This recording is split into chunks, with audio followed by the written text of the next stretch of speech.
دیکھو ہمیں اللہ نے پیدا کیا اپنی عبادت کے لیے, اپنی غلامی کے لیے, مجھے راضی کرنا ہے. تو اللہ کو راضی کرنے کے جتنے کام ہیں نا سارے کرنے پڑیں گے. ان کاموں میں دنیا کمانا بھی ہے. دل لگانے پر پابندی ہے, کمانے پر پابندی نہیں ہے. نہیں آئی بات سمجھ میں؟ دل لگانے میں اور کام کرنے میں فرق کیا ہے؟ اب سوال پیدا ہوتا ہے جب دل ہی لگے گا تو کمائیں گے کیسے؟ ابے اللہ کے لیے کمائیں گے نا. اور جب اللہ کے لیے کمائیں گے تو کچھ لذتیں بھی حاصل ہوں گی دنیا کی, پھر ان لذتوں میں مزہ بھی آئے گا.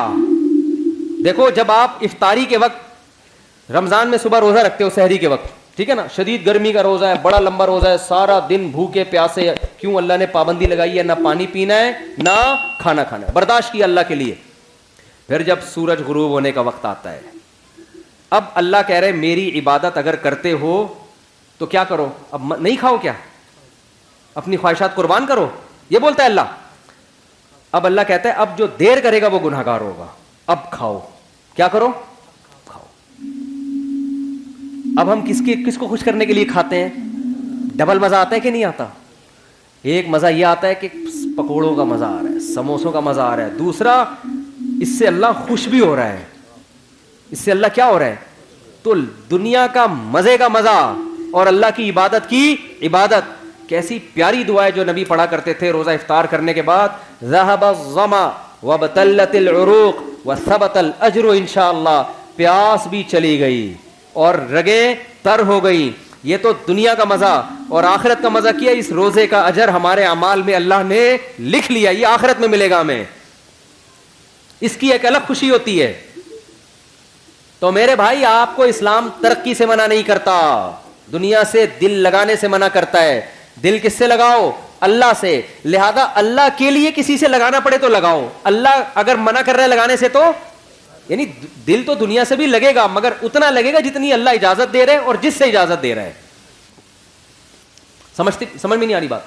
اللہ کہہ رہا ہے بیگم سے بھی محبت کرو, اولاد سے بھی اور ماں باپ سے بھی. زیادہ کس سے کرو؟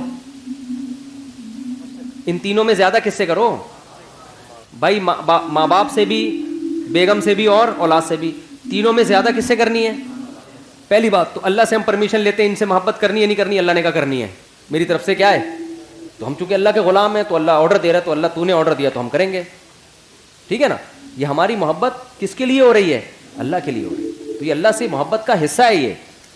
پھر اللہ کتنی کرنی ہے ان تینوں میں؟ بچوں سے زیادہ کریں, بیگم سے کریں یا ماں باپ سے؟ اللہ کہہ رہے ہیں سب سے اوپر گراف کس کا رہنا چاہیے؟ والدین کا. نہیں آ رہی بات؟ سب سے پہلے کس سے کرنی ہے؟ ابا اماں. نہیں آ رہی بات؟ اے اللہ کتنی کرنی ہے ان سے؟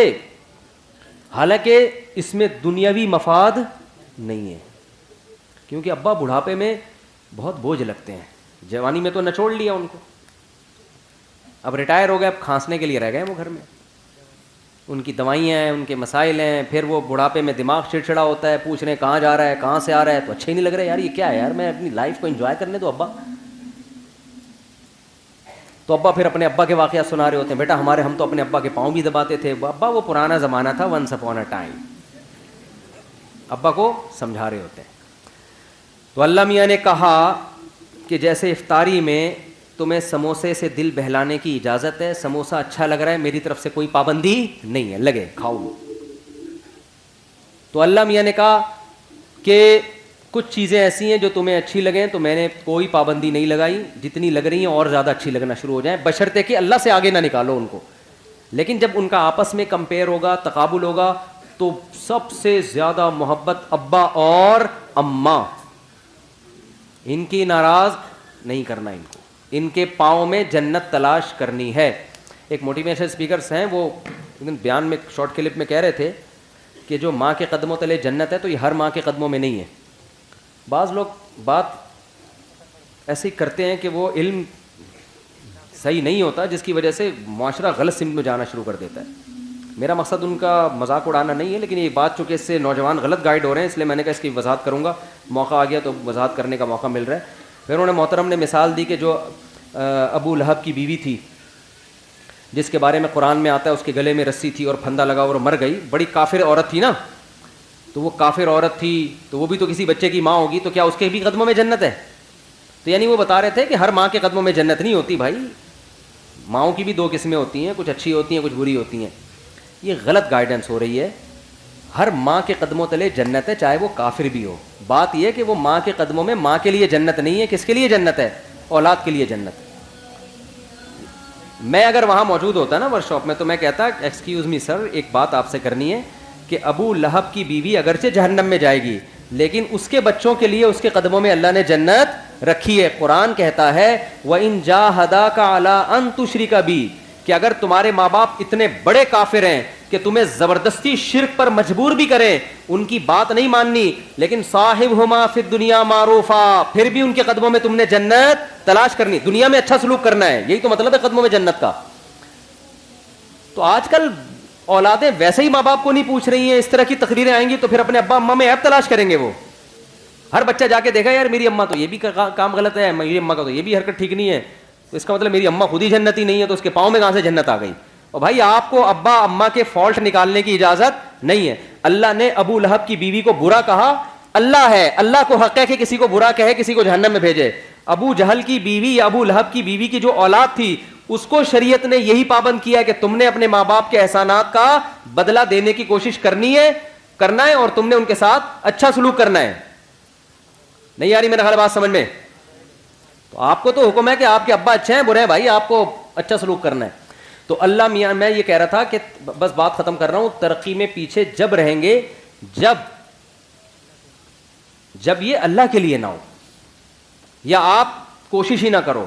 اللہ نے حکم دیا ہے کہ سارے کام کرنے ہیں کس کو راضی کرنے کے لیے؟ اللہ کو. اس سے پتہ ہے کیا ہوگا؟ یہ ترقی کی اسپیڈ غیر مسلموں سے بھی زیادہ تیز ہو جائے گی, کیونکہ جو کام اللہ کے لیے کیا جاتا ہے نا اس میں جان بہت ہوتی ہے, کیونکہ اس کا اجر کون دے گا؟ اللہ. دیکھو مجھے ایک بات بتاؤ, ڈاکٹر لوگ کہتے ہیں کہ, میں آپ چند مثالوں سے سمجھاتا ہوں کہ جب مذہب کی موٹیویشن ملتی ہے وہ بہت پاورفل موٹیویشن ہوتی ہے. وہ جہاں مذہب کی موٹیویشن نہیں ہوگی وہاں جان نہیں ہوتی. شوگر کے مریض کو ڈاکٹر کہتا ہے اتنے گھنٹے فاسٹنگ کرنی ہے, 100 میں 1 مریض کرتا ہوگا فاسٹنگ. لیکن رمضان آتا ہے, اللہ کا حکم ہے پورا مہینہ فاسٹنگ کرنی ہے. 90% مسلمان کیا کر رہے ہوتے ہیں؟ روزے رکھ رہے ہوتے ہیں, گرمیوں میں بھی سردیوں میں بھی. نہیں آ رہی میرا خیال ہے بات سمجھ؟ کیوں بھائی؟ اللہ کس کا آرڈر ہے؟ تو یار جو قوم صبح سے کہ رات تک اللہ کے لیے بھوکی پیاسی رہ سکتی ہے وہ پڑھ نہیں سکتی اللہ کے لیے؟ نہیں آ رہی بات؟ وہ پڑھے گی کیوں نہیں پڑھے گی؟ اس کو بتانے والے لوگ شارٹ ہیں مارکیٹ میں.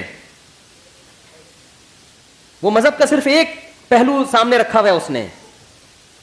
اور سب سے بڑی بات یہ کہ یہ کام تھا ہماری حکومتوں کا, حکومتیں ذمہ داری پوری نہیں کر رہی ہیں. پڑھائی کا نظام تو دیکھو نا, کوئی بھی مجھے آ کے کہتا ہے نا اسکول میں پڑھتا ہوں, میں کہتا ہوں پڑھتا نہیں ہے, یہ بولو کہ میں اسکول میں نہیں پڑھتا ہوں, جھوٹ نہیں بولا کرو. تو یہ تو سسٹم مذہب کا نہیں ہے, یہ خرابی جو ہم ترقی میں پیچھے ہمارے حکمرانوں کی پالیسیاں ہیں. ورنہ میں KP کے گیا ہوں نا, وہاں دین اور مذہب زیادہ ہے, وہاں ایجوکیشن کے ریشو پورے پاکستان میں سب سے زیادہ ہے. پورے پاکستان میں KPK کی جتنی آبادی ہے نا اس کے لحاظ سے لٹریسی ریشو KPK میں پنجاب اور کراچی کی نسبت زیادہ. کیوں؟ وہاں دین اور مذہب کیا ہے؟ زیادہ ہے. دین اور مذہب زیادہ ہونے کی وجہ سے جو اخلاقی برائیاں ان کا ریشو کیا ہے؟ کم ہے. جب اخلاقی برائیاں کم ہوتی ہیں تو آپ اپنے ہدف کو فوکس کرتے ہو. تو اس لیے اللہ آپ کو ترقی سے منع نہیں کر رہا. المومن القوی خیر من المؤمن الضعیف, حدیث میں آتا ہے طاقتور مومن اللہ کو کمزور مومن سے زیادہ محبوب ہے. تو طاقت میں جسمانی طاقت بھی ہے, طاقت میں ایجوکیشن کی طاقت بھی ہے, طاقت میں دولت کی طاقت بھی ہے, طاقت میں ٹیکنالوجی کی طاقت بھی ہے. لیکن یہ تمام طاقتیں کس کے لیے ہوں گی؟ اللہ کے لیے ہوں گی. جب اللہ کے لیے ہوں گی تو دل اللہ سے لگے گا, ان طاقتوں سے نہیں لگے گا. لہذا کسی کو یہ طاقت مل گئی ٹھیک ہے, نہیں ملی تو کیا سوچے گا؟ بھائی میرا مقصد تھا اللہ کو راضی کرنا, وہ کیا ہو گیا ہے؟ پورا ہو گیا ہے. پھر گھر بھی بنا لے, پراپرٹی بھی خرید لے, مرے گا تو کوئی بات نہیں, یار ہم نے تو اللہ کو خوش کرنے کے لیے بچوں کے لیے بنائی تھی, مر گئے تو کیا ہو گیا؟ ابے لوگ کہہ رہے ہوتے ہیں نا بیچارے نے اتنی محنت سے کروڑوں روپے کا گھر بنایا, بیچارے کو رہنا نصیب نہیں ہوا, تو اتنا کیوں طرز کھا رہے ہو؟ رہ بھی لیتا تو کتنے دن رہ لیتا. یوں بولا کرو بیچارے نے اللہ کو راضی کرنے کے لیے گھر بنایا, رہنا نصیب ہو یا نہ ہو اللہ راضی ہو گیا, کیونکہ اس نے اپنے بچوں کا سوچا تھا. نہیں آ رہی بات سمجھ میں؟ تو کیا بیچارہ کہاں سے ہو گیا؟ جس کے لیے بنایا تو وہ خوش ہے نا. ایک صاحب کی بچے کی جاب لگی ملٹی نیشنل کمپنی میں, پہلا دن تھا اس کا انا للہ ہو گیا بیچارے کا نا کرنٹ لگنے سے. اب ماں رو رہی ہے, ہائے میرا بچہ آج پہلا دن تھا. میں نے کہا بھائی اگر آخرت کے لیے یہ کام کیا ہے نا تو کامیاب ہو گیا, آخرت کے لیے نہیں کیا تو آج نہیں تو کل بہرحال اس نے مرنا تھا. کتنے دن زندہ رہ لیتا ہے انسان. تو مسلمان کیا سوچتا ہے ہر چیز میں. تو ہم تو آپ کو زیادہ, ہم تو کہہ رہے ہیں اپنی صحت بنانا یہ مذہب کا حکم ہے. دیکھو آپ کہتے ہیں نا آخری بات, بار بار آخری کر کے سچی مچی کی آخری, مولوی صاحب کر لوں آخری بات. دیکھو ہم کیا کہتے ہیں, علماء کیا کہتے ہیں, میں کہ میری کیا اوقات, شریعت کیا کہتی ہے. شریعت کیا کہتی ہے, ویلیو بتاتی ہے صحت کی 2 ٹکے کی نہیں ہے. جو بیمار ہیں وہ بھی کہاں جائیں گے, جنت میں. ایوب علیہ السلام کی ساری زندگی صحت میں گزری, بیماری میں گزری, بیماری میں گزری. کہاں جائیں گے, جنت میں. ان کے تو مقامات ہی بیماری کی وجہ سے ہوئے. غیر مسلم کہے گا نہیں بیمار آدمی کیا ہے, ناکام. ہم کہتے ہیں ناکام ہے, تو ایوب علیہ السلام تو کامیاب ہی بیماری کی وجہ سے ہوئے ہیں. لیکن کیا اس کا یہ مطلب ہے کہ میں بھی بیمار ہو جاؤں؟ اب کوئی غیر مسلم سنے گا تو کہے گا ان کے ہاں بیماروں کی بڑی ویلیو ہے تو ان کو چاہیے خود سب بیمار ہو جائیں. نا نا نا نا نا, یہ بات سمجھیں. یہ بیماری کس کی طرف سے تھی, اللہ کی. انہوں نے کوشش کی صحت مند ہونے کی. حکم یہ ہے کہ صحت بنانے کی کوشش کرو, مگر صحت سے دل مت لگاؤ. بنانے کی کوشش کے باوجود نہ بنے تو ٹینشن مت لو. اللہ تمہیں بیمار رکھ کے ہی خوش ہوگا, راضی ہوگا. کیوں, بیماری میں صبر کرو گے, اللہ چاہتا ہے تمہارے درجات صبر کے ذریعے بلند ہوں. کرنے سارے کامیابی کے راستے کو اختیار کرنا ہے, لیکن راضی اس پہ رہنا ہے جو کون چاہے گا, اللہ. پیسہ کمانے کی کوشش کریں, نہیں آتا ٹینشن نہیں لینی ہے. ریڈی لگائے ٹماٹر کی, بولے اللہ میرے ٹماٹر پہ کیا ہے, خوش ہے, میں اسی میں خوش ہوں.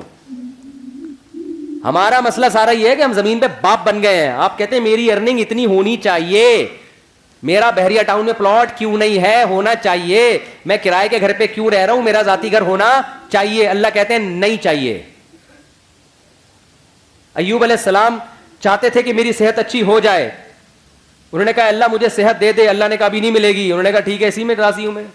صحیح ہے نا, جب اللہ اسی میں خوش ہے تو ٹھیک ہے, میں کیا کروں, اسی میں راضی ہوں میں. اللہ نے آپ کا سارا اہل و عیال آپ سے چھین لیا, موت دے دی سب کو. ان کو چاہیے تھے اہل و عیال بچے, اللہ نے کہا نہیں دوں گا. انہوں نے کہا ٹھیک ہے میں اسی پہ خوش ہوں. پھر جب دیکھا اللہ نے ہر طرح سے ایوب علیہ السلام کو آزمایا, آخر میں دیکھا کہ ان کی زبان سے ساری زندگی ناشکری کا ایک جملہ نہیں نکلا. تو بعضوں کو اللہ دنیا میں نعمتیں لوٹا دیتا ہے, بعضوں کو آخرت میں. ایوب علیہ السلام کا چونکہ واقعہ قرآن میں بیان کرنا تھا, اللہ نے دنیا میں, اللہ نے ان کو صحت بھی دی. انہوں نے کہا اللہ تو نے مجھے صحت دی ہے, مجھے میری آل اولاد بھی واپس چاہیے. اللہ نے سب کو زندگی دی, آپ کا پورا خاندان آباد کر دیا. اور اس بیماری کی حالت میں ٹڈیاں گری سونے کی ایوب علیہ السلام کے اوپر. بخاری کی حدیث ہے, جب ایوب علیہ السلام کو صحت ملی نا تو ٹڈیاں سونے کی, حالانکہ دولت ویسے ہی مل چکی تھی ایوب علیہ السلام کو, تو وہ ٹڈیاں جمع کر رہے ہیں سونے کی. تو اللہ نے کہا کہ اے ایوب کیا میں نے تجھے مستغنی نہیں, اتنا پیسہ دے دیا تجھے, اب تو یہ سونے کی کیوں جمع کر رہا ہے. تو ایوب علیہ السلام نے کیا کہا, اے اللہ میں تیری رحمت سے مستغنی نہیں ہوں. بات آ رہی ہے سمجھ میں, کہ جب تو دے رہا ہے تو پھر میں لوں گا, پھر میں نہیں کہوں گا کہ مجھے نہیں چاہیے. جب تو نہیں دے رہا تھا تو میں اسی میں انجوائے کر رہا تھا, خوش تھا میں اس میں, صبر کر رہا تھا. انجوائے کا مطلب صبر کر رہا تھا, میں راضی تھا. جب تو دے رہا ہے تو پھر تو لیں گے نا. لوگ پتہ ہے مولویوں سے یہ تصور رکھتے ہیں کہ غریب بھی یہ رہے, پیسہ آئے تو بھی ٹکرے ماریں گے, نہیں چاہیے وہ, سارے پکوڑے سموسے ہم ہی کھائیں. یہ مولوی لوگ رکشے میں ہی جائیں, W11 میں ہی لٹک لٹک کے جائیں. تو بھائی اگر کسی مولانا کے پاس پیسہ ہے یا گاڑی ہے, وہ تو ضروری نہیں جس کے پاس گاڑی ہو پیسہ بھی ہو, یہ جس کی 4 بیویاں ہو پیسہ بھی ہو, یہ ضروری نہیں ہے. ہمارے نبی کی 9 بیویاں تھیں, پیسہ نہیں تھا. علماء کو تو ویسے ہی لوگ گاڑی میں بٹھا کے لے جا رہے ہوتے ہیں. اور اگر آ بھی گیا ہے پیسہ تو بھائی جب آ رہا ہے تو پھر تھوڑی ہے کہ لات مارو اس کو, پھر تو آنے دو, اللہ کی نعمت ہے. اگر آپ افطاری کے لیے بیٹھے ہو اور سموسے پکوڑے آ جائیں, آپ کہیں نہیں میں نہیں کھاؤں گا, تو اللہ خوش ہوگا؟ اللہ کہے گا جب تک میں نہیں کھانے سے خوش تھا تو اس وقت تو نہیں کھانا تھا, اب میں نہیں کھانے سے کوئی خوش نہیں ہوں. غروب آفتاب ہو گیا, اب تم یہ ٹینشن لے کے تمہیں کوئی ثواب نہیں ملے گا. تبھی تو ہمارے نبی جلدی کھایا کرتے تھے. اور عید الفطر والے دن ہمارے نبی عید الفطر کی نماز سے پہلے کھایا کرتے تھے, یہ بتانے کے لیے کہ آج ہمارا روزہ نہیں ہے, آج ہم کھائیں گے صبح, کیونکہ اللہ نے پابندی ہٹا لی ہے تو ہم کھائیں گے اب. تو تو اس لیے میرے بھائی جب آ رہا ہے تو پھر آنا دو, دل پھر بھی نہ لگاؤ, نہ اس وقت لگاؤ نہ اس وقت, جب آ رہا ہے تو پھر اللہ کی نعمت سمجھ کے. تو ایوب علیہ السلام کو اللہ نے ان کا اہل و عیال بھی دے دیا, اللہ نے ان کو دولت بھی دے دی, اور یہی ان کی آزمائش تھی جس پر اللہ نے ان کا ذکر قرآن میں نعم العبد, کیا خوب بندہ تھا ہمارا. تو اس لیے میرے بھائی صحت کی بھی کوشش کرو. ایک بیماری اللہ کی طرف سے ہوتی ہے, ایک کس کی طرف سے ہوتی ہے, آپ کی حرکتوں کی طرف وجہ سے. جو حرکتوں کی طرف وجہ سے آپ کو ترقی نہیں مل رہی نا, اس پہ اللہ راضی نہیں. نہ ہمارے یہاں سائنٹسٹ پیدا ہو رہے ہیں, نہ ہمارے یہاں اچھے ڈاکٹر پیدا ہو رہے ہیں, نہ ہمارے یہاں اچھے انجینئر پیدا ہو رہے ہیں, اور ہم کہیں مسلمان چونکہ ایکچولی آخرت سے دل لگا بیٹھا ہے نا, ایکچولی اس وجہ سے ہم ترقی نہیں. تو بھائی تم پوستی ہونے کی وجہ سے ترقی نہیں کر رہے ہو, کرپٹ ہونے کی وجہ سے, سست ہونے کی وجہ سے ترقی نہیں کر رہے ہو. اس ترقی کو یہ نہیں کہیں گے کہ دنیا سے دل نہیں لگایا ہوا, یہ دنیا سے دل لگانے کی وجہ سے نہیں ہو رہی, کیونکہ صبح اٹھتا ہے اپنی مرضی سے, دل لگایا ہوا ہے کہ سارے مزے میں ابھی اڑا لوں, گٹکے میں ٹائم گزار رہا ہے, چھٹے لگا رہا ہے, گٹروں کے ڈھکنوں پہ رات بھر بیٹھا ہوا ہے, تو صبح یونیورسٹی کہاں جائے گا. آئی بات سمجھ میں؟ تو اب ہم نے ترقی غیر مسلموں سے زیادہ کرنی ہے, کیونکہ ہمارے پیچھے مذہب کی موٹیویشن ہے. سلمہ ابن اکوا رضی اللہ عنہ گھوڑے سے تیز دوڑتے تھے. کیوں دوڑتے تھے؟ پیغمبر کی یہ حدیث سنی ہوئی تھی کہ طاقتور مومن اللہ کو زیادہ محبوب ہے کمزور مومن سے. آج جتنا نیک ہوگا نا, اسپیڈ اتنی ہی سلو ہوتی چلی جائے گی اس کی. جب حضرت جی بنے گا پھر تو اٹھائے نہیں, پولیس آئے گی اٹھانے کے لیے, کیونکہ بہت نیک ہیں یہ. وہ تو چلو اللہ کی طرف سے. جوان کیونکہ نیک بہت ہے, پولیس آ رہی ہے, حضرت اٹھیں یار خدا کا واسطہ, اٹھا ہی نہیں جا رہا, نیک بہت ہیں, اتنے نیک ہیں کہ چلا ہی نہیں جاتا حضرت سے. یہ نیک کو, یہ تو اللہ کی طرف سے اگر ایسی بیماری ہے پھر تو یقیناً نیک ہے. لیکن حضرت آپ اپنی خوراک پہ غور کریں, آپ کو دھماکے سے پھٹ جانا چاہیے تھا جو آپ کھا رہے ہیں. صبح اتنے پراٹھے, دوپہر پھر یہ, پھر رات کو دیر سے کھا کے حضرت سو جاتے ہیں, پھر صبح اٹھتے ہیں پھر اتفاق سے سو جاتے ہیں. پھر دوپہر اگر کوئی کام ہوا تو کر لیا, نہیں تو پھر سو گئے. اور لیبل یہ لگایا جاتا ہے حضرت کے دل میں دنیا سے بالکل بھی محبت نہیں ہے. یہ جو حضرت فلانے کو ہینڈسم ہونے کا شوق ہے, جاگنگ کرتا ہے, بھاگتا ہے, اصل میں دنیا کی لالچ. تو میرے بھائی وہ مطلب نہیں ہے, صحیح ہے نا. مسلمان کی صحت بھی اچھی ہوتی ہے, خوراک پہ کنٹرول کرتا ہے. کیوں؟ اس کے رب کا حکم ہے کہ یہ زندگی جو پروجیکٹ کے لیے تمہیں بھیجا ہے نا, اس پہ جب کمپنی بلائے گی تو آنا, خود سے بھاگ کے آئے نا. اگر وہ جو میں نے مثال دی تھی نا کمپنی کی, تو پھر پولیس اریسٹ کرے گی. ہمیں تو خودکشی کی اسی وجہ سے اجازت نہیں ہے کہ اللہ میاں نے جس کام کے لیے بھیجا اسی میں لگے رہو, خود سے پہلے قبر میں جانے کی کوشش مت کرو. خودکشی ایک جزوی ہوتی ہے, کلی خودکشی ہے, کھمبے سے لٹک گئے, فوراً مار دیا. اس پہ کتنی شدید وعید ہے. حدیث میں آتا ہے جس نے اپنے آپ کو جس طرح سے قتل کیا, جب تک قیامت قائم نہیں ہوگی نا, برزخ میں اسی طرح مارتا رہے گا. یہ کلی طور پر. اور ایک ہے جزوی, سگریٹیں پھونک کے مار رہا ہے اپنے آپ کو, وزن بڑھتا جا رہا ہے, ڈاکٹر کہہ رہے ہیں تو لڈو کم کر دے ورنہ تو لڈو بن جائے گا تھوڑے دنوں میں. لڈو بن گیا ہے پورا, پھر بھی لڈو پھوڑے جا رہا ہے نا. اور جب اس کو سمجھایا جائے تو کہتا ہے میٹھا کھانا کیا ہے؟ سنت ہے. پھر تیجے کا کھانا, 40ویں کا کھانا, شب برات کا کھانا, 12 ربیع الاول کا کھانا, محرم کے کھانے. ہمارے نبی سے اس قسم کا کوئی کھانا کھانا ثابت نہیں ہے. صرف ایک کھانا نبی نے کھلایا, وہ ہے ولیمہ. بس شادی جب بھی کی کھانا کی, اس کے علاوہ کوئی دعوت نہیں ہے.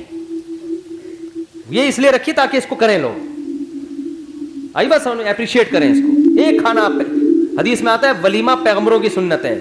یہ بتانے کے لیے ہم نے بہت اچھا کام کیا ہے, اس پہ دعوت ہوگی. کیونکہ لوگ اس کو اچھا نہیں سمجھ رہے ہوتے نا.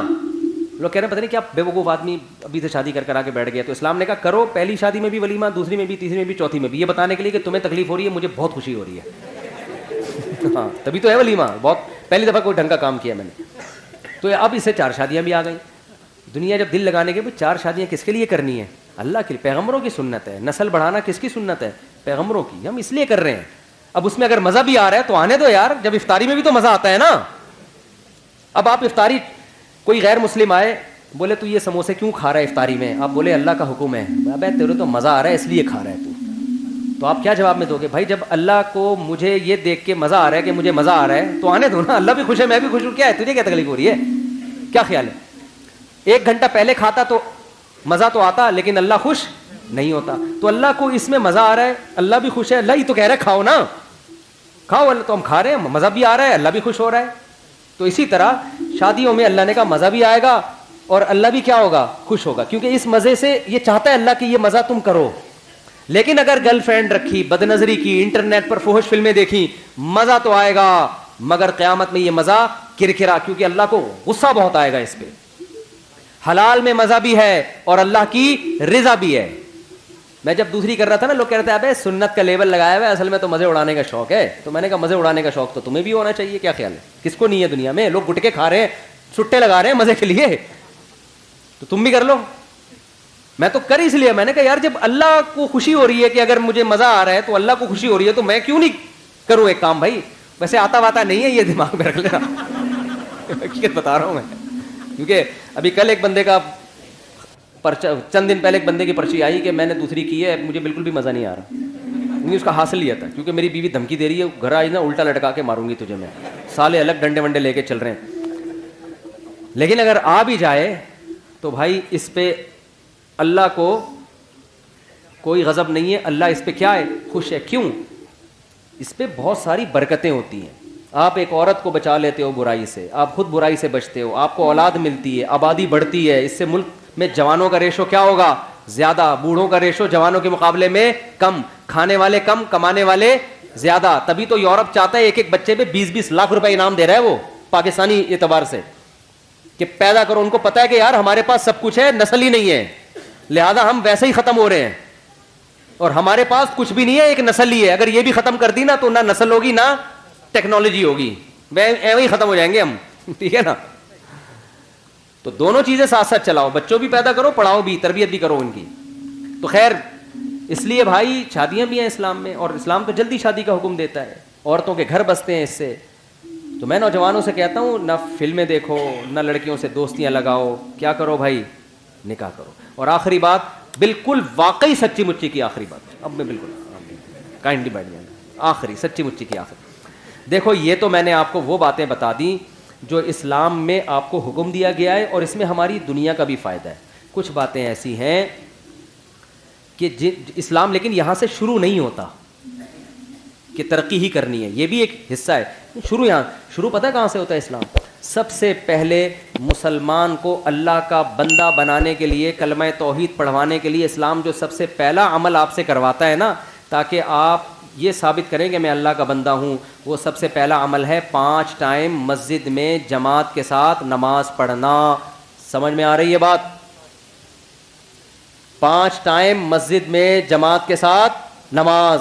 جو یہ نہیں پڑھتا وہ ترقی کرتے کرتے چاند پہ پہنچ جائے. اللہ کہتا ہے کہ تو نے جو بیسک حکم تھا وہی ادا نہیں کیا, تو اب تیری اس ترقی سے مجھے کوئی واسطہ نہیں ہے. اسلام میں روزے سے زیادہ, زکوٰۃ سے زیادہ, حج سے زیادہ, ہر حکم سے زیادہ کس کی اہمیت ہے؟ نماز کی. واحد حکم ہے جس کے بارے میں بعض ائمہ کی یہ رائے ہے کہ نماز جان کر چھوڑ دینے والا اسلام سے خارج ہو جاتا ہے. تو جتنے لوگ یہاں بیٹھے ہوئے ہیں نا, فجر میں بھی اتنے ہی بولو ہونے چاہیے. شروع تو یہاں سے ہوگا نا, یا ڈائریکٹ سائنسدان بن جاؤ گے؟ بننا تو ویسے بھی نہیں ہے, یہاں سسٹم ہی نہیں ہے. یہاں سائنس جو بنتے ہیں وہ ویسے ہی باہر چلے جاتے ہیں, یہاں رہتے ہی نہیں ہے. تو ابتدا کہاں سے کرنی ہے؟ پہلے یہ تو ثابت کرو اے اللہ ہم تیرے بندے ہیں. تو یہ ثابت کرنے کے لیے صرف سموسے نہیں کھانے افطاری کے ٹائم پہ بیٹھ گئے, یا 4 شادیاں نہیں ہے. سب سے پہلے کیا ہے؟ نماز ہے. سب سے پہلے کیا ہے؟ تو جتنے لوگ یہاں مقامی بیٹھے ہوئے ہیں, ہاتھ اٹھا کے وعدہ کریں کل فجر کی جماعت کتنے بجے یہاں پہ؟ 6:25 پہ. تو 6:15 بجے کم از کم 10 منٹ پہلے آئے نا. جتنے لوگ یہاں بیٹھے ہوئے ہیں ابھی وعدہ کریں کہ سب 6:15 پہ یہاں مسجد میں موجود ہوں گے. جتنے محلے کے لوگ ہیں ہاتھ اٹھا کے وعدہ کریں ابھی. اور اس کی پلاننگ رات کو کر کے سونا ہے. اب آپ کہہ سکتے ہیں جی جزاک اللہ, اب آپ کہہ سکتے ہیں صبح اٹھائے گا کون؟ الارم جو ہے نا ابھی لے لیں جا کے, کوئی تیز گھڑی, تیز الارم والی گھڑی ابھی خریدیں جا کے. کراچی کی سردیوں کی راتیں بہت لمبی راتیں, بھی مارکیٹیں کھلی ہوئی ہوں گی. تیز الارم والی گھڑی رکھیں, سوئیں, اور دور الماری کے اوپر رکھ دیں. قریب رکھ کے سوئیں گے نا تو دبا کے دوبارہ سو جائیں گے آپ. ہاں, تیز الارم والی گھڑی دور رکھیں, اتنی زور سے بجے کہ آپ کو ٹینشن ہونا شروع ہو جائے یار اس کو اٹھ کے جا کے بند کرنا پڑے گا ورنہ محلے والے آ جائیں گے, ایسی گھڑی ہو, دور رکھیں اس کو. ہوتا ہی ہے کہ جب آدمی گہری نیند میں ہوتا ہے پھر کہتا ہے یار بیان میں مفتی صاحب نے کیا تھا, فجر کی اہمیت بھی بہت بیان کی تھی, اللہ کی بندگی کے لیے ہم دنیا میں آئے ہیں, کمپنی نے پروجیکٹ دیا تھا, یہ دیا تھا, وہ بڑے زبردست, وہ گھوڑے سے دوڑنا چاہیے, یہ کرنا چاہیے, سموسے بھی کھانے چاہیے, سب چیزیں اٹرم پٹرم نہ آ رہی ہوں گی, عمل زیرو ہوگا. تو شروع کہاں سے کرنا ہے بھائی؟ نماز سے. پھر جب گہری نیند ہوگی آدمی کہے گا کل سے انشاءاللہ میں فجر کی نماز شروع کروں گا, اور وہ کل قیامت تک نہیں آئے. گہری نیند میں یہی آ رہا ہوتا ہے. تو آپ نے کیا کرنا ہے, دور رکھنا ہے اس سے. جب آپ اٹھ کے جائیں گے نا اس کو بند کرنے کے لیے تو آدھی نیند آپ کی غائب ہو چکی ہوگی. اس کے بعد آپ نے کیا کرنا ہے, شیطان کہے گا ابے مسجد کے تو پورا ہی ایک دن سے ہی مولوی بن جائے گا کیا, تو اتنا نیک بن جائے گا, ابھی آہستہ آہستہ یار, ابھی تو ہم عشاء سے شروع کریں گے. تو آپ نے شیطان کو کیا کہنا ہے, یہ میں بالکل صحیح نسخہ بتا رہا ہوں, آپ کو نے شیطان کو کہنا ہے میں صرف واش روم سے فارغ ہو کے آ رہا ہوں, نماز پڑھنے مسجد میں نہیں جاؤں گا. جب واش روم سے فارغ ہو جائیں گے آپ, تھوڑی نیند اور زیادہ غائب ہو جائے گی. پھر شیطان کہے گا اب سو جا, آپ کہیں گے ٹھہرو رکو ذرا ٹھہرو رکو ذرا. پھر آپ نے کیا کرنا ہے, آپ نے شیطان سے کہنا ہے صرف میں وضو کر لوں پھر میں سو جاؤں گا. یہ حدیث کا مفہوم پیش کر رہا ہوں میں. شیطان 3 گرہیں لگاتا ہے, جب انسان اٹھتا ہے ایک گرہ کھلتی ہے. تو حدیث میں آتا ہے جیسے جیسے یہ عمل کرتا چلا جائے گا نا گرہ, یہاں تک کہ جب وضو کر لے گا نا تو آپ نے فرمایا 3 گرہیں, اب شیطان کا زور نہیں چلے گا. اب آدمی کہے گا یار اتنی قربانی دے کے وضو کر لیا ہے, اب جاؤ فجر کی نماز. اور خدا کی قسم فجر پڑھیں گے مزہ نہ آئے پیسے واپس. جتنا لطف اللہ نے فجر کی جماعت میں رکھا ہے نا اتنا کسی نماز میں نہیں رکھا. آپ کہیں گے آج تو ہٹو بچوں ہو گیا یار, سموسے میں وہ مزہ نہیں آیا جو فجر پڑھنے میں آیا. اتنا کتنے اچھے کام سے ابتدا ہوتی ہے یار دن کی. غیر مسلم اس نعمت سے محروم ہے. وہ صبح اٹھتے ہی ایسے ہی آفس چلے جاتے ہیں, بس اپنی پینٹ پہنی اور چلے گئے آفس. ہمارا اللہ نے کتنا پیارا نظام رکھا. وضو کا اپنا مزہ ہے, ایسے وضو کرتا ہے, دانت صاف کرتا ہے, چہرہ دھوتا ہے, مسح کرتا ہے, پاؤں دھوتا ہے, اس کے بعد مسجد میں آتا ہے, کیسا سکون کا ماحول. صبح صبح لڑ بھی نہیں رہے ہوتے لوگ, باتیں بھی نہیں کر رہے ہوتے, سب تمیز سے بیٹھے ہوئے ہوتے, نیند ہوئی بھی ہوتی ہے نا سب کی, ایسے نہ کوئی غیبت ہو رہی ہوتی ہے, سب آرام سے. امام کو پیچھے مڑ مڑ کے بھی نہیں دیکھ رہے ہوتے کب آ رہا ہے کہ نہیں آ رہا. ظہر میں آدھا منٹ امام لیٹ ہو جائے نا, سب مڑ مڑ کے ٹینشن ہوتی ہے. فجر میں نے دیکھا تھوڑا لیٹ بھی ہو جاؤ نا, لوگ آرام سے بیٹھے ہو, سکون میں ہوتے ہیں نا, نیند پوری ہو کے ڈپریشن نہیں ہوتی. ظہر میں دیکھیں گے پتہ نہیں کدھر رہ گیا, کیا ہو گیا, پھر ادھر سے باتیں ابھی کہاں رہ گئے امام, تو ٹینشن ہوتی ہے. تو آ کے بیٹھیں گے, پھر امام کے پیچھے اللہ کے سامنے ہاتھ باندھ کے کھڑے ہوں گے, رکوع کریں گے, سجدہ کریں گے, سبحان ربی الاعلیٰ سبحان ربی الاعلیٰ, تلاوت سنیں گے, سلام پھیریں گے, ہٹو بچوں ہو جائے گا. پھر پوستیوں کی طرح جا کے دوبارہ سو جائیں گے, اٹھیں گے پھر وہی 11 بجے. نہ سوئیں تو اچھا ہے, لیکن چلو نماز تو پڑھ لی نا, دن کی ابتدا تو اچھی ہو گئی, تو کریں گے. اور جس نے فجر پڑھ لی نا جماعت سے, باقی نماز میں جماعت سے پڑھانے کی اس کو ترغیب دینے کی ضرورت, باقی اس کا باپ بھی پڑھے گا انشاءاللہ. وہ کہے گا یار جب مشکل کام کر لیا, دن کی ابتدا اچھے کام سے ہوئی, تو پھر باقی بھی اچھا ہو جائے. اللہ ہمیں سمجھنے کی عمل کی توفیق عطا فرمائے. وہ میں نے کہا تھا کہ دوا بتاؤں, یہ وقت ہو گیا, چلو پھر کبھی بتا دوں. میں حکیم نہیں ہوں, کچھ چیزیں بڑی زبردست ہیں, آپ لوگ کھایا کریں. کچھ حکیموں کی نا کچھ دوائیں صدیوں سے چلی آ رہی ہیں. جن لوگوں کو نزلہ رہتا ہے نا, نزلہ, یہ حکیم لوگ اس کی تصدیق کریں گے. حکیموں میں 2 نمبر بہت ہیں, یہ ذہن میں رکھنا. ایسا نہ ہو کسی حکیم کے پاس جب تک تحقیق نہ ہو نہیں جایا کرو. حکیم جو الو بناتا ہے نا وہ بہت ہی ٹائٹ بناتا ہے, تو حکیم ریلائبل ہونا چاہیے. تو کچھ چیزیں ایسی ہیں جن کے سروں میں نزلہ رہتا ہے نا, کراچی میں تو سب کے سر میں نزلہ جمع ہوا رہتا ہے, تو اس کے لیے ایک آتی ہے دوا استو قدوس, الف سین توئیں واؤ خا واؤ دال واؤ سین. یہ بڑی زبردست دوا ہے. رات کو آپ گرم پانی سے لے کے سو جایا کریں, تو اس سے پیٹ کا سسٹم بھی بڑا اچھا رہتا ہے. اور 2-3 مہینے کھائیں گے, دماغ سارا کیا ہو جائے گا, جو نزلے وزلے بلاکیج ہوئی ہے نا وہ ساری, یہ وہ چیزیں جو میں نے جو جتنی تحقیق کی ہے نا, ڈاکٹروں کے پاس ڈاکٹر صرف اسٹیم لینے کا کہتے ہیں آپ کو, لیکن اس سے بہت فائدہ ہوتا ہے, سمجھتے ہو. دوسری چیز ہے آج کل دل کی کمزوری, اعصاب کی کمزوری, یہ بھی کراچی میں تو لونڈے لپاڑوں میں بہت زیادہ ہو گیا. یہ لونڈے لپاڑے ہیں نا, گٹکے کھا کھا کے, اور لائف اسٹائل دیکھو نا, تو ذرا سی بات پہ ہائپر ہونا شروع ہو جاتے ہیں. تو ایک ہمدرد والوں کا اور بھی دوسری کمپنیوں کا آتا ہے خمیرہ ابریشم, کیا نام ہے اس کا, وہ نہار میں آدھا چمچہ کھا لیا کرو تھوڑا سا گرم پانی کے ساتھ, مزہ نہ آئے, مزے کا بھی بہت ہے, دل چاہے گا پورا ڈبہ کھا لو. تو یہ کنٹینیو کھاؤ گے نا, اس سے اعصاب اور دماغ, کیونکہ اس میں بڑی زبردست چیزیں ڈالی ہوئی اور ساری آرگینک ہیں, وہ میڈیسن نہیں ہے اصل میں, تو ساری خوراکیں ہی سمجھ لیں آپ اس کو, سمجھتے ہو کہ نہیں سمجھتے. تو یہ کھا لیا کرو اپنے خرچے پہ, ٹھیک ہے نا. اور بھی 2-4 چیزیں, تو یہ ایک نارمل. اسی طرح یہ ایک دماغی طاقت کے لیے نا, جن کے دماغی کام ہے, پڑھتے تو ہے نہیں, پھر بھی دماغ تو بہتر کر لو نا کراچی میں. تو خمیرہ گاؤ زبان, یہ صبح ناشتے کے بعد آدھا چمچہ کھا لیا کریں اپنے خرچے پہ.